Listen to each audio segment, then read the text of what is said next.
The day I became replaceable didn't come with shouting or slammed doors. It came quietly in a beige office that smelled like stale coffee and carpet cleaner, with my name typed neatly at the top of a document that officially erased 10 years of my life. I remember thinking how strange it was that the most important day of my adulthood felt so procedural. At 34, I thought I understood loss. I'd lost jobs before. Missed promotions. Lost sleep. Lost friends to distance and time. But this was different. This wasn't something taken from me. This was something agreed upon. Witnessed. When the pen left the paper, it felt like the air shifted. My wife, ex-wife, technically, sat across from me, hands folded, eyes calm. Too calm. Like she'd already moved on in her head weeks ago and was just waiting for her body to catch up. "Are you okay?" she asked, voice careful, polite. The way you ask someone if they want a receipt. I wanted to laugh. Or scream. Or ask her when I'd stopped being the man she chose. "Yeah," I said instead. "I'm fine." That word, fine, has done a lot of damage in my life. The lawyer slid the papers into a folder and stood up. "If you need anything else, you know how to reach me." I nodded even though I knew I wouldn't. There was nothing left to negotiate. No appeals process for disappointment. Outside, the sun was too bright. People walked by laughing, checking their phones, living lives that still made sense to them. I stood on the sidewalk holding a folder that contained the proof that I'd failed at the one thing I thought I was good at, being dependable. Marriage was supposed to be the thing that meant you weren't disposable. Turns out, it just delays the realization. The apartment I moved into after the divorce wasn't temporary, but it felt like it. 1 bedroom. Thin walls. Furniture that echoed when I sat down because there wasn't much else to absorb the sound. I left half my life behind without realizing how much of it was invisible. The couch came with the place. So did the microwave. Nothing else did. That first night, I sat on the floor with my back against the wall, eating takeout straight from the container, still wearing the same shirt I'd worn to the lawyer's office. I kept expecting my phone to buzz. Her name. A last-minute doubt. Some sign that this was all a mistake. It didn't. Instead, my phone lit up with a notification from my bank. Low balance alert. I stared at it longer than I should have. Not because the money was gone, I'd known that was coming, but because of what it confirmed. I wasn't just divorced. I was exposed. At work, nothing dramatic happened. No one pulled me aside. No concerned conversations. The world didn't pause because my marriage ended. That was the part no one warns you about. I sat in meetings where my ideas used to land and watched them float past unnoticed. I caught my reflection in the dark screen of my laptop during conference calls and barely recognized the man staring back. Same face. Less certainty. I'd always believed my value came from being reliable. The guy who stayed late. The guy who didn't complain. The guy who kept things together. Somewhere along the way, that turned into being taken for granted. At 34, I was old enough to be experienced and young enough to be replaceable. A perfect overlap. When my manager told me the promotion was on hold, he didn't look uncomfortable. He looked distracted. "Budget stuff," he said. "Nothing personal." That phrase again. Nothing personal. It felt personal when I walked back to my desk and realized no one noticed I'd been gone. I stopped going out after work. Stopped answering calls. When friends asked how I was holding up, I told them I was busy. Which was true in a way. I was busy trying not to think. Nights stretched longer. Silence got heavier. I started leaving the TV on just to hear voices in the room, people arguing about fictional problems that still had solutions. Sometimes, late at night, I replayed the last real fight my wife and I had. "You're here," she'd said, "but you're not present." I didn't know how to explain that I was exhausted from carrying everything I thought a man was supposed to carry. Responsibility. Stability. Silence. No one tells you that silence can rot you from the inside. A week after the divorce was finalized, I walked home instead of taking the train. It wasn't symbolic. I just needed to save the money. The city felt different at night. Less forgiving. Storefront lights flickered. Conversations spilled out of bars I no longer belonged to. Everyone seemed to be moving with purpose. I wasn't. As I walked, I caught myself thinking something I hadn't admitted out loud yet. If this is it, if this is what my life is now, what's the point of trying so hard? That thought scared me more than the divorce. Because it didn't feel dramatic. It felt reasonable. I reached into my pocket, checking my phone again, half hoping for a message that wouldn't come. My steps slowed. I told myself I was tired. Then I saw him. At first, I thought he was sleeping. Slumped awkwardly near a bus stop, one hand pressed against his chest. People walked past him without looking. I almost did too. That's the part one hate admitting. I slowed. Hesitated. Did the math in my head. Time, inconvenience, risk. I told myself someone else would stop. Someone better equipped. Someone who wasn't already barely holding himself together. I took 2 more steps. Then I heard him gasp. It wasn't loud. It wasn't dramatic. It was human. I stopped. In that moment, standing there under a flickering streetlight, I realized how close I was to becoming the kind of man who only looks out for himself because it's easier than caring. I turned back. "Hey," I said, crouching down. "Can you hear me?" His eyes fluttered open. They were sharp, present, afraid. "Don't go," he whispered. Something inside me cracked. I stayed. I didn't know then that this was the night everything would change. I only knew that for the first time since the divorce, I wasn't thinking about what I'd lost. I was thinking about what I was choosing. And that scared me, almost as much as it mattered. Survival mode doesn't feel dramatic when you're inside it. There's no music, no urgency, no clear danger. It just feels smaller. Like your life has been quietly reduced to the bare minimum required to keep showing up. I didn't wake up thinking, I'm broken. I woke up thinking, what's the cheapest way to get through today? That's how it started. Mornings became transactional. I stopped making coffee at home and started buying the cheapest one near the office because it felt easier than caring. Breakfast was optional. So was shaving. I learned exactly how long I could wear the same shirt before it crossed from casual into concerning. I told myself it was temporary. Everything feels temporary when you don't want to admit it's become your life. My apartment still smelled unfamiliar, like someone else's decisions. The couch sagged in the middle. The walls were bare because hanging things required believing I'd be there long enough to justify it. At night, the refrigerator hummed louder than my thoughts. Or maybe I just noticed it more. Bills arrived with unsettling consistency. Electricity, internet, credit card statements that felt like receipts for a version of myself that no longer existed. I paid what I could, ignored what I couldn't. There's a special kind of anxiety that comes from watching numbers drop while your sense of control goes with them. At work, I became invisible in a way that felt earned. I showed up. I did what was asked. I stopped offering more. Not because I didn't care, but because caring without recognition felt like volunteering for disappointment. During meetings, I took notes no one asked for. I nodded at ideas that used to sound exciting. When my manager spoke about long-term vision, I wondered who that was for. Certainly not me. Once, a coworker asked if I wanted to grab a drink after work. Can't, I said automatically. Busy. I wasn't busy.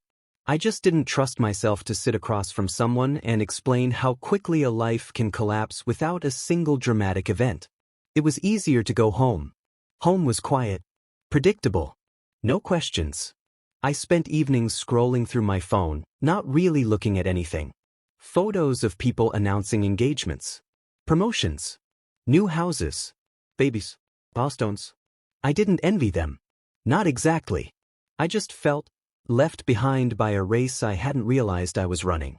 Sometimes I'd catch myself typing my ex-wife's name into my phone just to see it there. Just to remember that I used to be someone's first call. I never press send. Pride is a strange thing. It doesn't always look like confidence. Sometimes it looks like refusing to ask for help even when no one's watching. My parents called more often than usual. I let it go to voicemail. Not because I didn't love them, but because I didn't know how to answer the question I knew was coming. Are you okay? I didn't want to lie. I also didn't want to tell the truth. So I stayed quiet. Weeks passed like that. Not good. Not terrible. Just existing. I told myself I was being responsible. That cutting back, pulling in, lowering expectations was what adults did when things fell apart. But late at night, when the distractions ran out, a different thought crept in. Is this all I'm doing now? Maintaining damage? The idea unsettled me more than the divorce papers ever had. One evening, my card declined at the grocery store. It wasn't dramatic. The cashier didn't roll her eyes. She just looked at me, waited, then asked if I wanted to try another form of payment. I did. It worked. But my hands shook as I signed the receipt. On the walk home, I felt something shift, not panic, not anger, but a quiet resentment toward myself. I had followed the rules, stayed loyal, worked hard, kept things together, and still ended up here. That resentment didn't have a clear target, so it turned inward. I started walking more instead of taking the train. Told myself it was for exercise. It wasn't. It was for money. The city after dark became my routine companion. Streetlights buzzing. Footsteps echoing. The distant sound of traffic like a reminder that movement was still possible, even if I felt stuck. That night, the one that mattered, I left the office later than usual. Not because I was needed, but because I didn't feel like going home yet. The air was colder. Sharper. It cut through my jacket in a way that felt almost deserved. As I walked, my mind replayed the same argument over and over.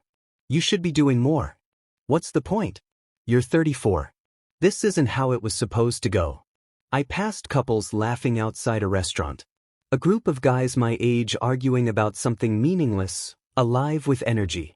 I felt like a ghost moving through scenes I no longer belonged in.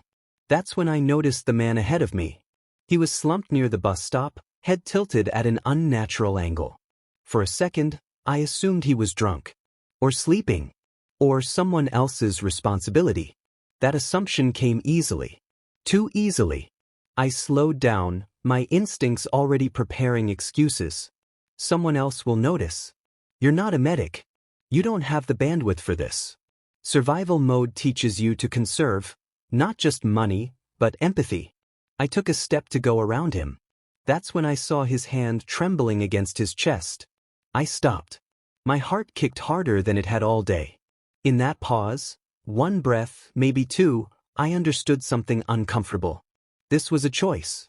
Not a big one. Not heroic. Just a simple decision about what kind of man I was becoming when no one was watching. I thought about the apartment. The silence. The shrinking world. I thought about how easy it would be to keep walking. I also thought about how heavy that would feel later. So I turned back. I didn't know his name. I didn't know his story. I only knew that if I ignored him, I'd be confirming something about myself I wasn't ready to accept. Sir? I said, kneeling down. Hey, can you hear me? His eyes fluttered, unfocused but alert enough to know he wasn't alone. Please, he said, barely louder than the city noise. Don't leave. In that moment, survival mode cracked. Not because I suddenly felt strong, but because I felt needed.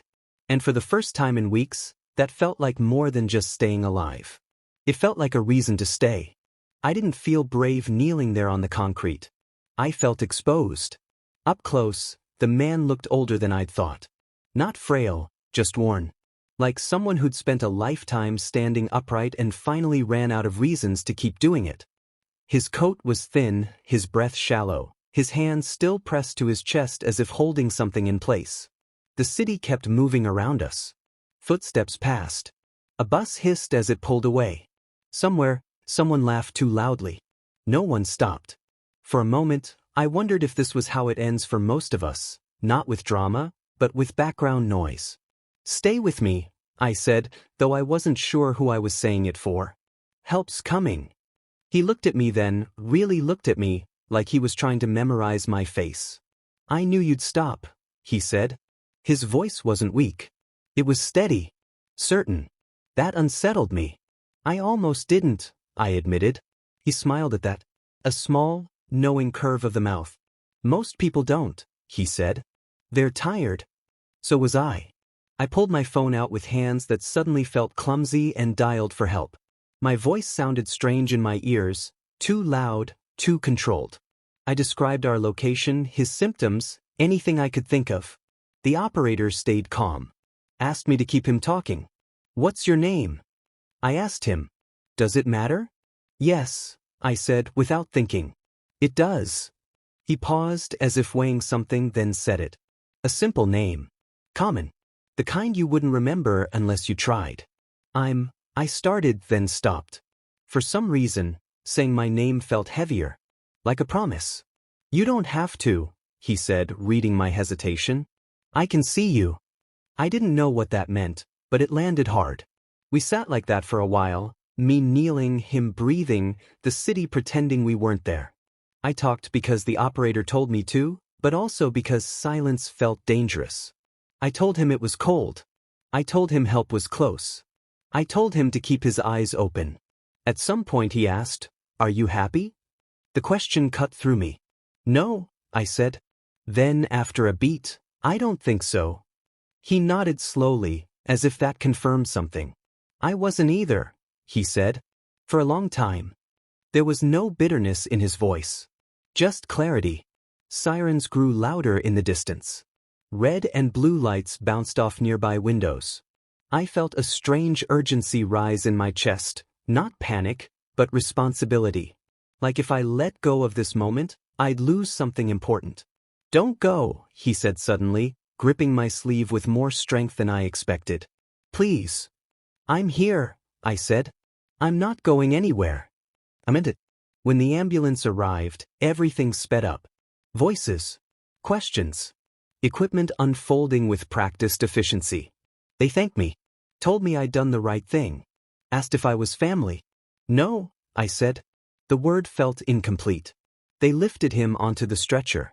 As they wheeled him toward the ambulance, he reached out again. I stepped closer. "You didn't walk away," he said quietly. "That matters." Then the doors closed. Just like that, he was gone.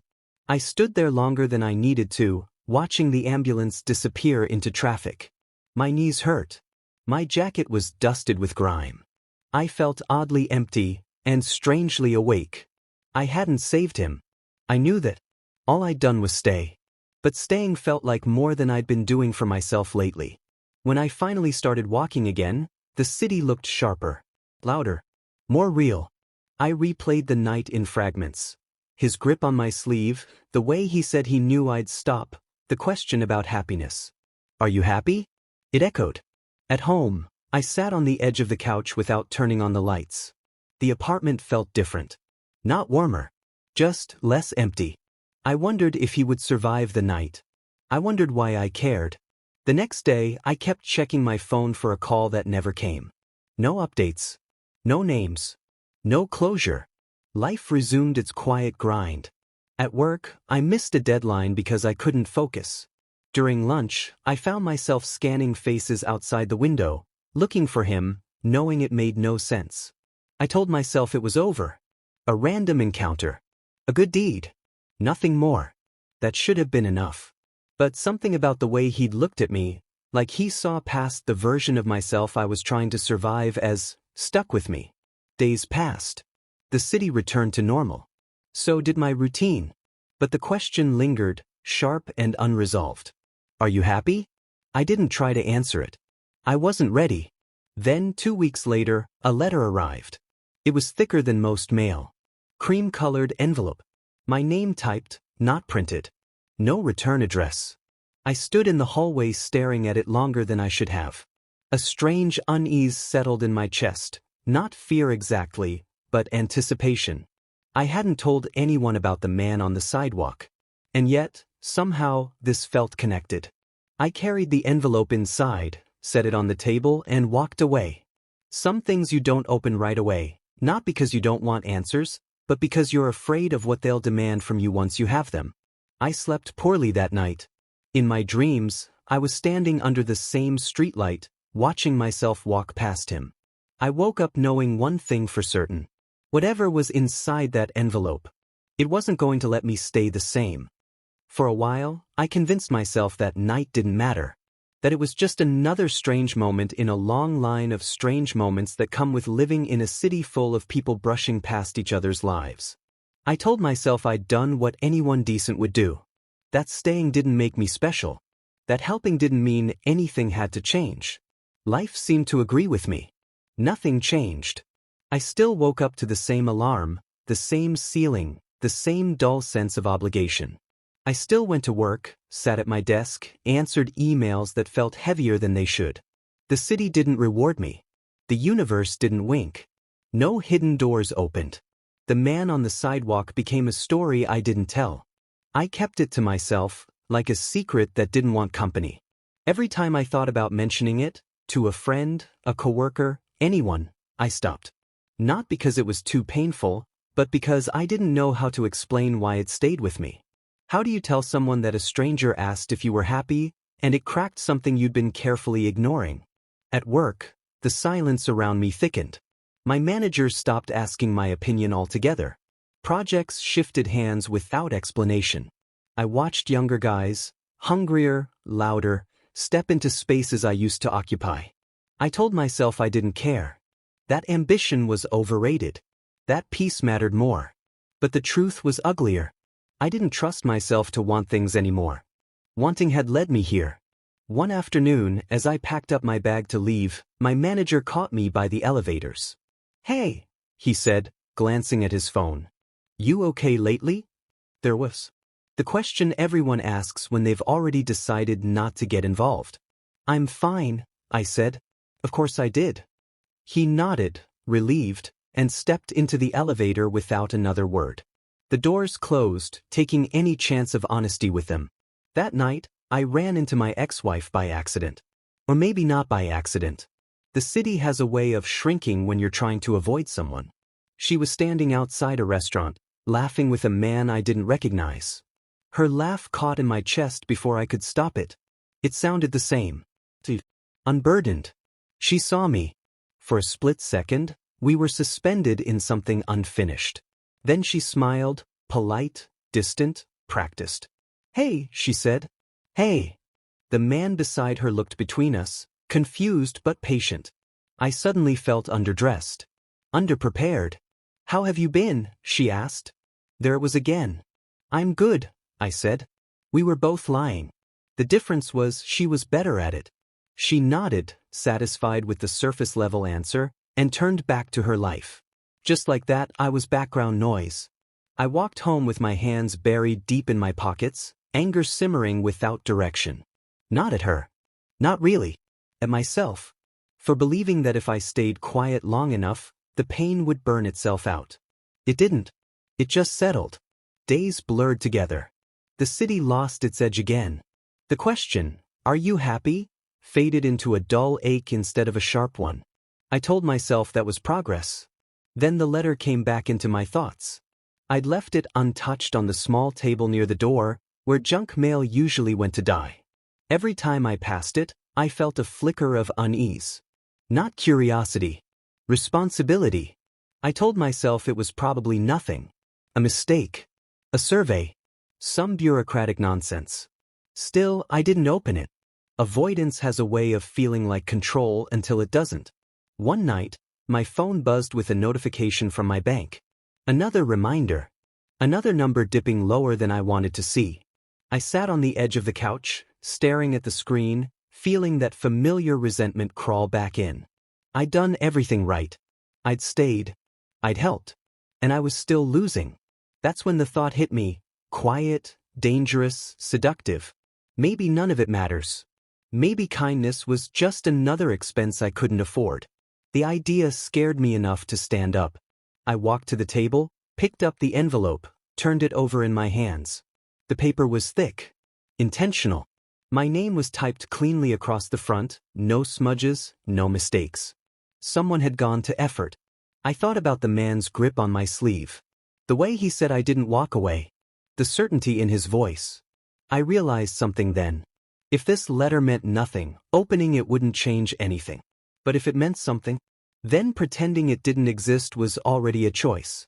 I sat down, slid my finger under the seal, and hesitated. Not because I was afraid of bad news, but because part of me suspected this wasn't going to fix my life. It was going to demand something from it. I took a breath and opened the envelope. Inside was a single sheet of paper, folded carefully, and a business card clipped to the top. A law firm. My stomach tightened. I unfolded the letter slowly, reading the first line twice to make sure I understood it. We regret to inform you of the passing of. The name hit me harder than I expected. The man on the sidewalk. My chest went cold.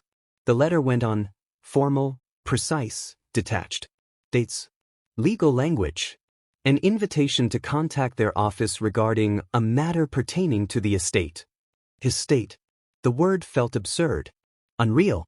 I sat there for a long time, letter resting in my lap, apartment silent around me. I thought about how close I'd come to walking away that night. How easily this could have never intersected with my life at all. Outside, a siren wailed, then faded. I didn't feel relief. I felt exposed. Because suddenly, I understood something I hadn't been ready to admit before. Nothing hadn't changed. I just hadn't caught up to it yet. And whatever waited on the other side of that phone call, it was going to force me to stop pretending I could survive my way out of this without becoming someone different. I didn't call the number right away. I read the letter again first. Then again. I was looking for some small clarification that would make it less real. A typo. A wrong name. Anything that suggested this had landed in my hands by mistake. It didn't. The words stayed exactly where they were, calm and final. The man on the sidewalk was gone. The law firm represented his estate. And I somehow was involved. I slept badly that night. Not with grief, exactly, but with a restless unease that kept pulling me awake. Every time I closed my eyes, I saw his face under the streetlight. The certainty in his voice. The way he said I didn't walk away, like that single choice carried more weight than I understood at the time. By morning, avoidance felt childish. I called the number. The receptionist transferred me without asking questions, like she'd been expecting my call. That should have unsettled me more than it did. Instead, I felt oddly calm, as if my body had already accepted that something irreversible was happening and decided resistance was pointless. The lawyer's office was downtown, all glass and polished stone. The kind of place that smells like money even before you sit down. I arrived early and waited, hands folded, trying not to imagine why I was there. When the lawyer finally came out, he shook my hand firmly and led me into his office. "You knew Mr. Harris?" he asked as we sat. "Knew is a strong word," I said. "I met him once." He nodded, unsurprised. "He spoke about you." That landed harder than it should have. The lawyer opened a folder and slid a document across the desk. "Mr. Harris passed away 3 days after you encountered him. Heart failure. He was lucid enough afterward to make some arrangements. One of them involved you." I stared at the paper without touching it. "Why?" I asked. The lawyer leaned back slightly, choosing his words. "He had no immediate family. No spouse. No children. He was selective about people. He believed character revealed itself in small moments." I thought about how close I'd come to walking away. "There must be others," I said. "Friends. Colleagues." "He had acquaintances," the lawyer said. "But he trusted you." The room felt smaller. "What does that mean?" I asked. The lawyer slid another document toward me. "It means you've been named the primary beneficiary of his estate." The word beneficiary didn't register at first. It floated between us, abstract and unreal, like a term from someone else's life. "I don't understand," I said. "I didn't do anything." The lawyer's expression softened, just slightly. "You stayed." I looked down at the papers. Numbers blurred together. Accounts. Properties. Assets. There was more than I expected. More than I could make sense of. My chest tightened, not with excitement, but with something closer to panic. "This is a mistake," I said. "I didn't earn this." "No," he agreed. "You didn't." That answer unsettled me more than reassurance would have. "He wasn't buying gratitude," the lawyer continued. "He believed in responsibility. He believed money revealed who a person already was. He wanted to see what you would do with it." I felt suddenly exposed, like someone had opened a door I'd been bracing against. "There's a condition," the lawyer added. Of course there was. "Not a legal one," he clarified. "You're not obligated to accept anything. But he left a letter for you. Personal, He handed me an envelope. The paper was thicker than the one that summoned me there. The handwriting on the front was unsteady but deliberate. I didn't open it. Not yet. I need time, I said. Take it, the lawyer replied. But understand this. Whether you accept or not, this opportunity will change you. Knowing it exists always does. Outside, the city felt unreal. Louder. Faster. People moved with purpose while I stood still, holding an envelope that felt heavier than its weight. On the train home, I watched my reflection in the dark window. Same face. Same tired eyes. But something behind them had shifted. Money had never been the dream. Stability was.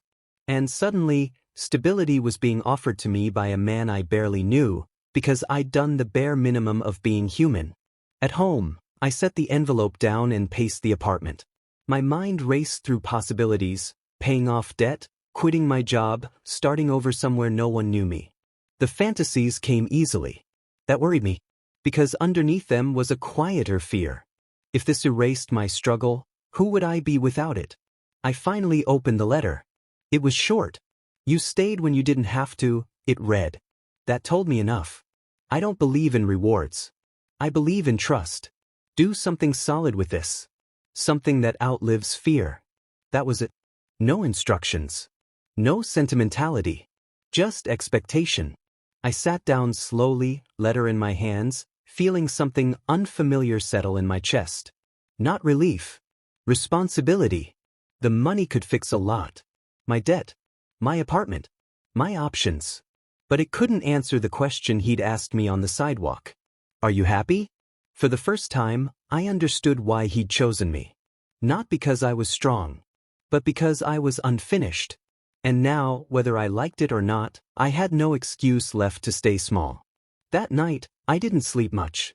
Not because I was dreaming of a better life, but because I was afraid of building one, and discovering it required more from me than I'd ever given before.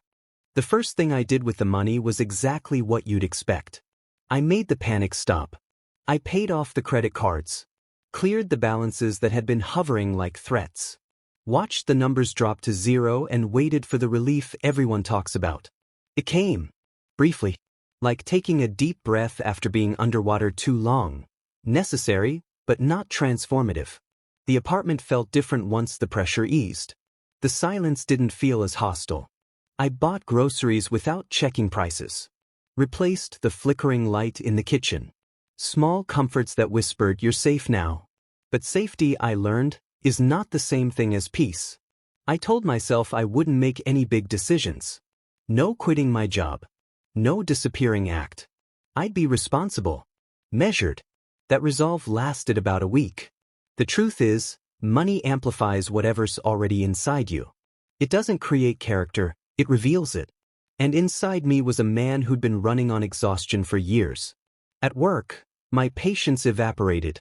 Tasks that once felt tolerable now seemed insulting. Meetings dragged. Vision statements sounded hollow. I caught myself thinking, I don't need this. That thought scared me. Not because it wasn't true, but because it felt too easy. One afternoon, my manager called me into his office. "I've noticed you seem distracted," he said carefully. "Less engaged." I almost laughed. "I've been that way for a while," I said. "You just didn't notice until now." He frowned, uncomfortable. "Is there something you want to talk about?" There it was again. The open door that wasn't really open. "No," I said. "I'm good." That word followed me everywhere. After work, I did something impulsive. I booked a weekend away. Nothing extravagant. Just distance. I told myself I needed perspective. The hotel room was clean, quiet, anonymous. I stood by the window the first night, looking out at a city that didn't know me, and felt an unexpected loneliness press in. Without the daily stress, there was nowhere to hide. That's when I thought about my ex-wife. Not with anger. With clarity. I saw our marriage the way it had really been. Two people carrying silent expectations and calling it stability. I'd confused providing with connecting. She'd confused patience with love. Neither of us had known how to ask for what we needed. I texted her. "I don't want to fix anything," I wrote. I just want to say I see my part now. She replied hours later. I'm glad you do, she wrote. I hope it helps you. It doesn't change us. It shouldn't have hurt. It did. Because money hadn't given me a second chance. It had only given me clarity. Back home, I started reading about Mr. Harris. Obituaries. Public records. Mentions of donations made quietly, without recognition. A life built on restraint. I wondered what he'd seen in me. I wondered if I was wasting it. One evening, I ran into a friend I hadn't seen since the divorce. We sat across from each other, drinks untouched. You seem different, he said. Better? I asked. He shook his head slowly. Heavier. Like you're standing still with better shoes. That landed. I realized then that I was using the money to pause my life, not move it forward. The inheritance hadn't fixed me. It had removed my excuses. That night, I pulled out the letter again. Do something solid with this. Something that outlives fear. I'd been doing the opposite. Playing it safe. Avoiding risk. Protecting myself. Fear had just changed clothes. I sat there until the thought I'd been avoiding finally surfaced. What if this wasn't about what I could buy, but about what I could build? The idea terrified me. Not because I didn't know how, but because it would require me to show up fully, without the armor of struggle or the excuse of scarcity. Money couldn't fix what was broken, but it could force me to face it. And for the first time since the divorce, I stopped asking how to stay safe, and started asking what it would mean to be solid. I didn't have the answer yet, but I knew one thing. I couldn't stay where I was. Not anymore. The decision didn't arrive like a lightning strike. It crept in quietly, the way real choices usually do, after the noise fades and you're left alone with what you can no longer ignore. For weeks, I circled the same thoughts. What Mr. Harris meant by something solid. What responsibility actually looked like when no one was telling you what to do. I kept expecting clarity to feel inspiring. Instead, it felt heavy. Because clarity removes excuses. I started by visiting the places tied to him. Nothing official. Just curiosity. The park bench mentioned in a donation receipt. The community center listed as a beneficiary in an old article. Modest places. Practical places. Places built to last longer than applause. It became obvious what he hadn't valued. Recognition. He'd given quietly. Trusted deliberately. And somehow, he trusted me. That thought still made my stomach tighten. The easy path was obvious. Invest the money. Live comfortably. Let time smooth the rest. No risk. No exposure. That version of my future felt clean. It also felt hollow. I realized then that my divorce hadn't just taken my marriage. It had stripped me of witnesses. No one was watching anymore. No one expecting anything. Which meant whatever I did next would be entirely mine. That freedom terrified me. I scheduled a meeting with the lawyer, not to ask how much, but to ask how. How would someone use this money to create something that outlives them? I asked. He studied me for a moment.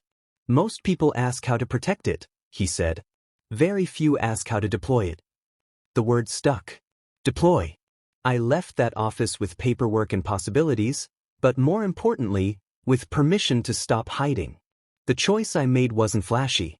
It wasn't a startup or a dramatic reinvention. It was slower, harder to explain. I funded a program through the community center Mr. Harris had supported, career retraining and mentorship for men who'd been quietly edged out of their lives. Divorced. Laid off. Aging out of relevance. Men who didn't need motivation. They needed footing. The first night I walked into that room, my chest felt tight. Folding chairs. Bad coffee. Men avoiding eye contact the way I used to. I wasn't a savior. I was one of them. I'm not here because I have answers, I told them. I'm here because I've been where you are, and I know what silence does. The words surprised me. Not because they were rehearsed, but because they were true. Something shifted after that. Not externally. Internally. I stopped measuring my days by comfort. I started measuring them by presence. By whether I showed up even when it was inconvenient. Especially then. I ran into my ex-wife again a month later. This time, there was no sting. She looked at me differently. Not with regret. With recognition. You seem grounded, she said. I feel solid, I replied.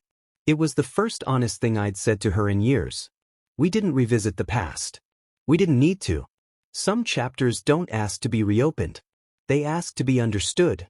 That night, I walked past the bus stop where I'd found Mr. Harris. The street light flickered the same way. The concrete looked ordinary. But I wasn't. I realized then that the choice hadn't redefined me because it was noble. It redefined me because it was visible. Because it asked something of me every day. I wasn't hiding behind struggle anymore. I was standing in responsibility. And for the first time since everything fell apart, that felt like a life I could actually carry. People assume the ending comes with relief. Like once the decision is made, once the money is used the right way, something inside you finally unclenches and stays that way. That's not how it happened. What came instead was quiet. Not the empty quiet I'd lived in after the divorce, the kind that echoes and accuses, but a steadier one. A silence that didn't demand to be filled. My days stopped feeling like something I had to survive. They became something I could carry. The program grew slowly. Intentionally. No headlines. No speeches. Just men showing up twice a week, sitting in folding chairs, telling the truth in sentences that didn't always know where they were going. I listened more than I spoke. That was new for me. I watched men untangle identities that had been wrapped too tightly around titles. Husband, provider, manager, failure. I recognized myself in all of them. Not the version I used to be, but the one I'd almost become. Every time someone said, "I don't know who I am without this," I felt the echo. Because that question never really goes away. You just learn how to stand inside it without panicking. The money sat quietly in the background, doing what it was supposed to do, supporting something that didn't need constant supervision to feel real. Kept my job. Not because I needed it, but because it grounded me. Work stopped being the place where I proved my worth. It became the place I practiced balance. That shift changed everything. I stopped chasing validation. Stopped bracing for dismissal. When meetings dragged, I didn't shrink or seethe. I listened, contributed when it mattered, and let the rest go. Replaceability lost its sting when I stopped outsourcing my value. One evening, months later, I found myself back at the bus stop. Same street. Same flickering light. I hadn't planned it. My feet just carried me there. I stood where I'd knelt that night and let the memory surface, not dramatically but honestly. The sound of his breathing. The weight of his hand on my sleeve. The certainty in his eyes when he said he knew I'd stop. I understood it differently now. He hadn't been talking about goodness. He'd been talking about readiness. I didn't stay because I was better than anyone else. I stayed because I was finally empty enough to notice someone else. That realization didn't shame me. It grounded me. I thought about my ex-wife sometimes. Not with regret. With respect. We'd both been trying to build a life without instructions. We'd just chosen different materials. I no longer wish things had gone differently. They'd gone the way they needed to. The divorce didn't break me. It stripped me. And being stripped turned out to be the beginning of honesty. I learned that adulthood isn't about accumulation. It's about alignment. About deciding what you can carry without becoming bitter, and what you need to set down before it calcifies into resentment. The men in the program taught me as much as I ever offered them. Watching someone take their first step towards something uncertain but honest reminded me that progress doesn't announce itself. It whispers. Sometimes it sounds like, "I showed up today." Sometimes it sounds like, "I didn't run." On my 35th birthday, I spent the evening alone by choice.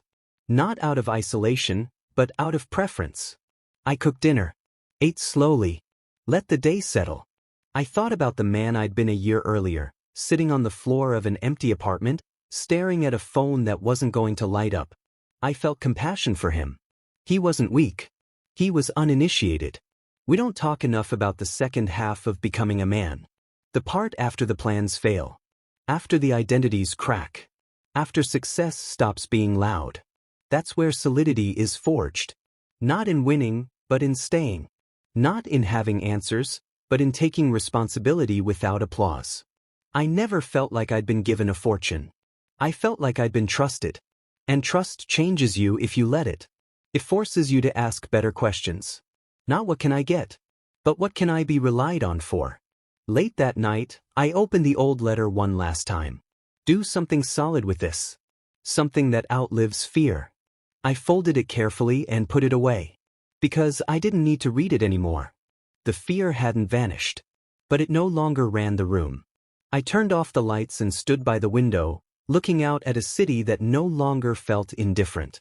Not because it had changed. Because I had. Losing everything had taught me what was negotiable. Being trusted taught me what wasn't. I didn't gain a fortune. I gained weight, something worth carrying. And for the first time in my adult life, I knew exactly why I was still here. Not to prove anything. Not to replace what was lost. But to stay. When it mattered. For as long as it did.